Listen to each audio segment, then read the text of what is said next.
This is the last picture I took of my dog Teddy, 8 days before he was tragically killed. These are some of the first shots of him, nearly 5 years before, when I fell in love with him and took him home and made him part of my family. I thought I'd have 14 to 15 years with him, not 5.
On Friday evening, October 26th of 2012, a hot air balloon flown by the United States Hot Air Balloon Team flew low over our house, heading for its landing in a nearby office complex.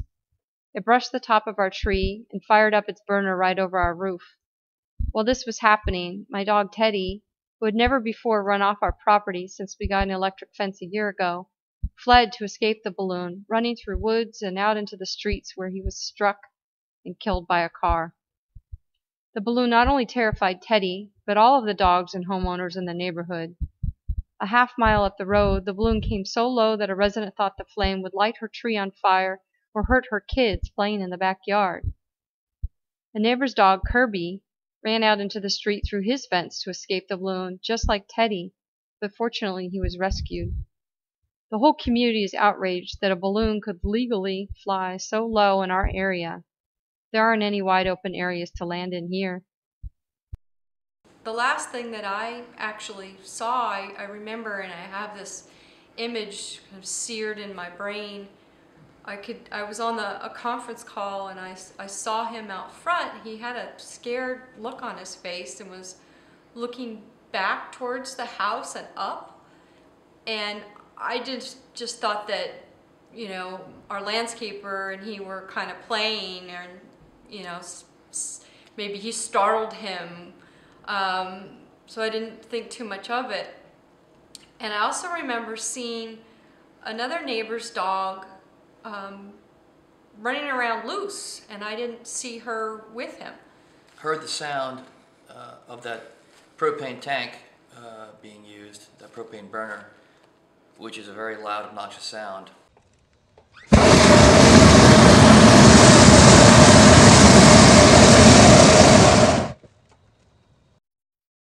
Now, looking back and thinking about it, which is a sound that I'm sure Jen described is what triggered Teddy to look up, I was startled, looked, and saw this very slow-moving balloon, just at treetop level over the house, slowly sailing to the west. I asked him, "What are you trying to do? Land on my house?" And the pilot, the man who had his hand on the propane burner control in the balloon, said, "Oh, no, I'm trying to land over there at the office, I hope." Teddy was my baby, my buddy, my best friend. He went everywhere with me. He was loved by a lot of people and had lots of doggy friends. He loved to swim, play fetch, leap in the air, and cuddle. I miss him every minute of every day.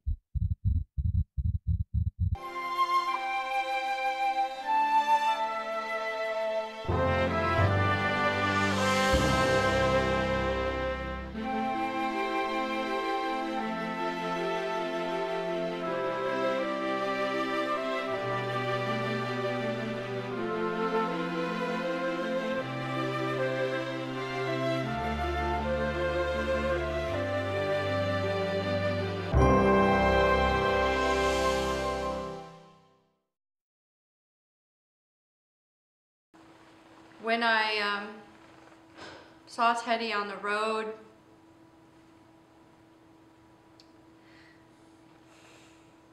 ran up to him, and it was just so bizarre. You know, he looked like he could just be sleeping,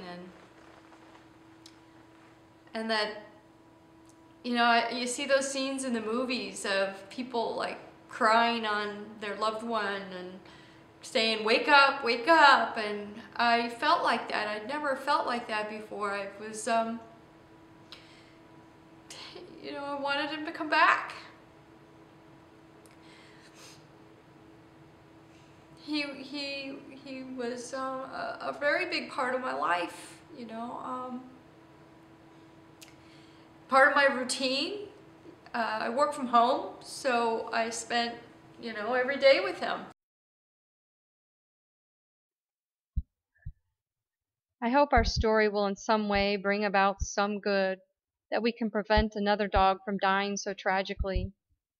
If you are moved by this story, please sign our petition to stop balloons from landing in our township. If you go on a balloon ride, please make sure the pilot does the right thing and is considerate of where he or she is landing. Lastly, please share our story far and wide with all your family and friends, especially dog and horse owners and parents of small children. Thank you for watching.